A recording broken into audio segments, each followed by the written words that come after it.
Ronaldinho. 4. What if I told you that the greatest entertainer football has ever produced spent 32 days in a prison cell and was still smiling?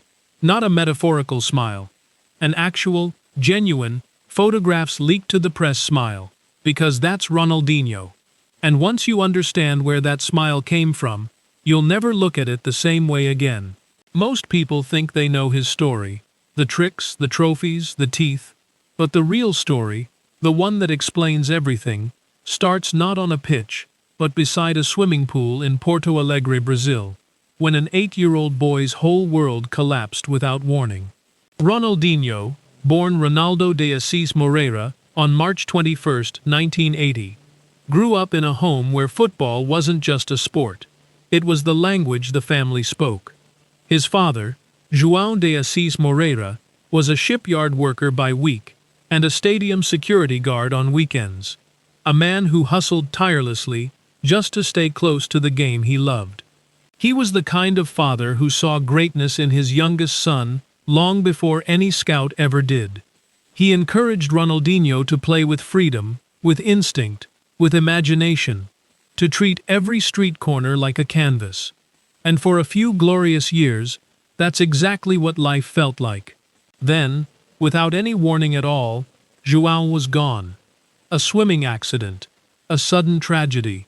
And just like that, the steady heartbeat of the household went silent. Now think about that for a second. You're 8 years old.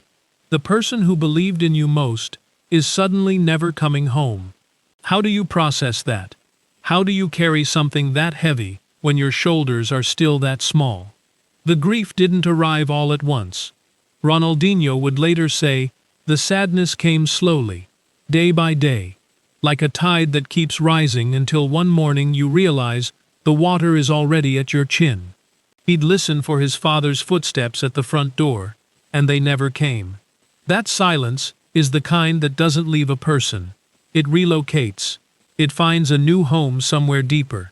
But here's what makes Ronaldinho's story different from a tragedy. He had two things most grieving children don't: a ball and a big brother. His older brother, Roberto, stepped up in a way that words barely do justice to. He didn't just help raise Ronaldinho, he became the compass the boy needed to keep moving forward. When retreating inward would have been the easiest thing in the world, Roberto kept dragging his little brother outside to play. Out onto the dusty pitches and uneven streets of Restinga. And on those makeshift courts, something quietly extraordinary happened. Ronaldinho discovered that when the ball was completely under his control, the grief had nowhere to land. For those few moments, his father didn't feel gone. He felt present, watching, nodding, proud. Football became a conversation between a boy and the man he missed. Every flick, every dribble, every impossible piece of improvisation carried a memory. And without ever planning it that way, Ronaldinho was learning to transform pain into joy. He was learning, at 8 years old, to make the world feel lighter than it actually was. Now fast forward to 1998. Ronaldinho is a teenager stepping into senior professional football with Grêmio. And his first proper stage? The Copa Libertadores, one of the most brutal, unforgiving competitions in South American football. This is not a place that is kind to teenagers. Hardened defenders in this tournament eat young talent for breakfast, and don't even look up from the table. The noise, the pressure, the speed, everything amplifies. And yet, this kid from the streets of Porto Alegre walked into that environment with a freedom that didn't make sense. Like he hadn't got the memo that he was supposed to be nervous. The moment that truly announced him to Brazil came in June 1999. Grêmio versus Internacional, the state championship final. Standing across from 19-year-old Ronaldinho was Dunga, the man who had captained Brazil to the 1994 World Cup title. A legend. An enforcer. The kind of player who made young attackers feel very, very small. Ronaldinho looked at Dunga and essentially said, with his feet, "Not today." He lifted the ball over Dunga's head. He escaped him with a lightning-fast back heel elastico that made the whole stadium gasp. He scored the only goal. Grêmio won the title. And Brazil collectively leaned forward and asked, "Who is this kid?" The answer arrived loudest in 2002 at the FIFA World Cup in South Korea and Japan. Playing alongside legends like Ronaldo and Rivaldo in the iconic 3Rs attacking trio, Ronaldinho didn't hide in their shadows. He stepped clean out of them. Against England in the quarterfinals, he delivered a stunning assist and then, from roughly 40 yards out, curled a free kick so audacious, so perfectly weighted, that goalkeeper David Seaman could only watch it float over his head and into the net. He received a red card in that same match. Only Ronaldinho could score one of the greatest World Cup goals in history and get sent off in the same game. And yet his contribution helped Brazil lift their 5th World Cup trophy in Yokohama. The boy from Porto Alegre was now a global phenomenon, and the world was just getting started with him. By the summer of 2003, FC Barcelona was a club searching desperately for a spark. They placed their faith, and a significant amount of money, in a 23-year-old with a wide smile and an impossible relationship with a football. And Ronaldinho did not disappoint. He didn't just perform on the pitch. He transformed the emotional atmosphere of an entire city. Supporters who'd grown used to disappointment started arriving at Camp Nou with something they'd almost forgotten: genuine excitement. Because on any given night, Ronaldinho might do something you'd never seen before. Something that made you put your hands on your head and laugh out loud, because your brain couldn't process what your eyes had just witnessed. But the defining night, the one that still gives football fans chills, came on November 19, 2005. Barcelona, at the Santiago Bernabéu. Enemy territory. Ronaldinho scored twice, dismantling the Real Madrid defense with such breathtaking artistry that something almost unthinkable happened.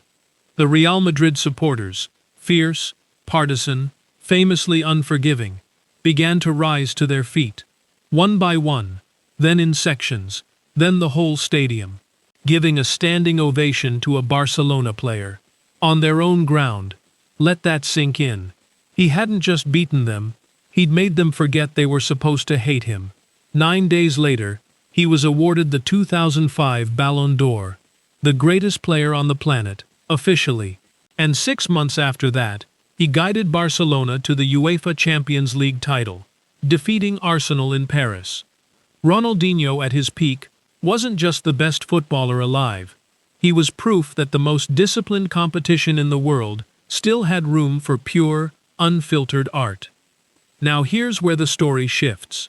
Because physical peaks in sport are brutally short, and the discipline required to sustain them is relentless. As new coaches arrived with new visions and new systems built around younger players, a certain Lionel Messi among them, Ronaldinho's time at Barcelona came to its end in 2008. He moved to AC Milan, where flashes of his old genius still surfaced. Then back to Brazil in 2011. And here's the part that often gets overlooked. In 2013, when most people had already written him off as a nostalgia act, he joined Atlético Mineiro and became the inspirational heart of a squad that won the Copa Libertadores. He did this at 33 years old. Not by being the fastest player on the pitch anymore, by being the wisest. That title was not a footnote, it was a statement. Imagination and intelligence can take you places that speed alone never could. He officially retired in 2015, with the formal announcement coming in 2018. And for a man who had spent decades inside the structured, purposeful rhythm of professional football, life without it presented a challenge of a completely different kind.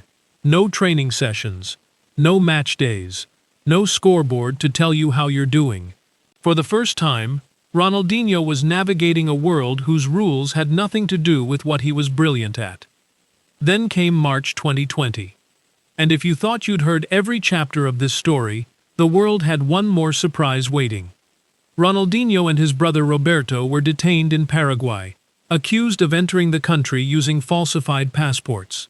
The images that circulated, one of the most beloved sportsmen on the planet, escorted in handcuffs through a foreign legal system, were jarring in a way that was genuinely difficult to process. They maintained they had been deceived, and had no knowledge the documents were fraudulent. A judge ordered them held. They spent 32 days inside a Paraguayan prison before being transferred to hotel-based house arrest for 5 months.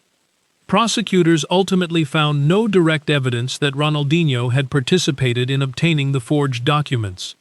But the episode left a mark that no court ruling could fully erase. What struck observers during those months was something almost surreal. Leaked photographs showed Ronaldinho smiling inside the prison, reportedly organizing football games with fellow inmates.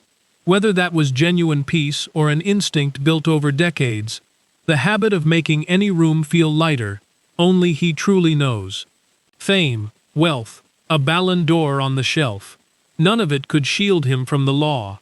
Beyond the white lines of a football pitch, he was simply a man facing consequences like anyone else.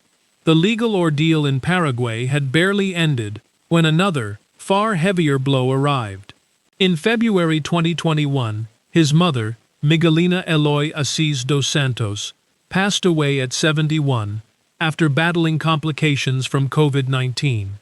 She had been hospitalized since December 2020, and Ronaldinho had publicly asked his millions of followers to send prayers and positive energy for her recovery. She did not come home. Miguelina had been the constant, the anchor. She had held the family together after losing João decades earlier.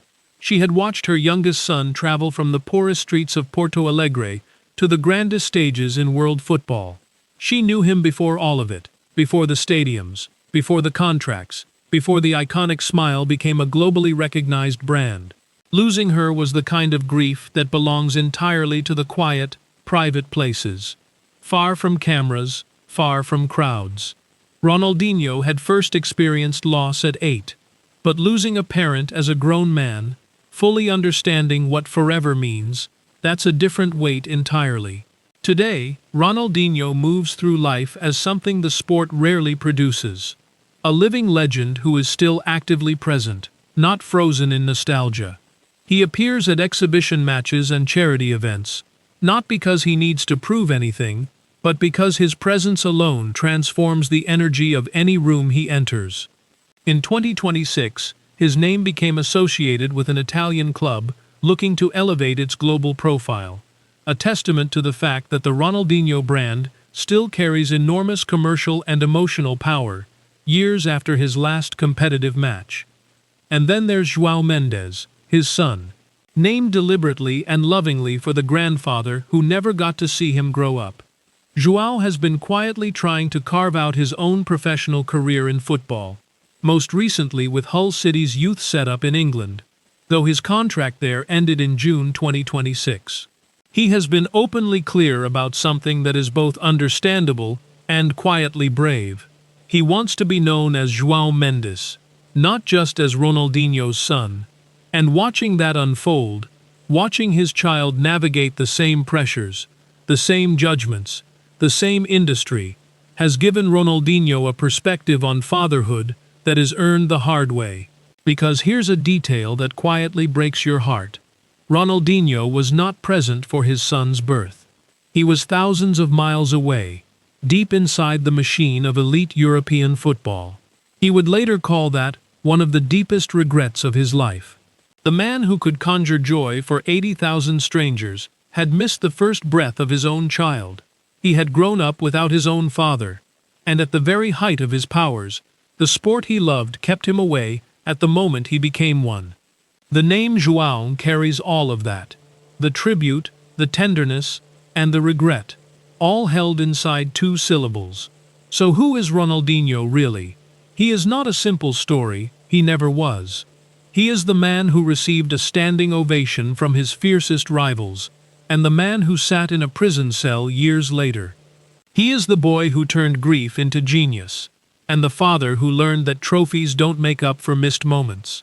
He is the footballer who reminded an entire generation that competition and beauty are not opposites, that the most effective thing and the most joyful thing can be the same exact move.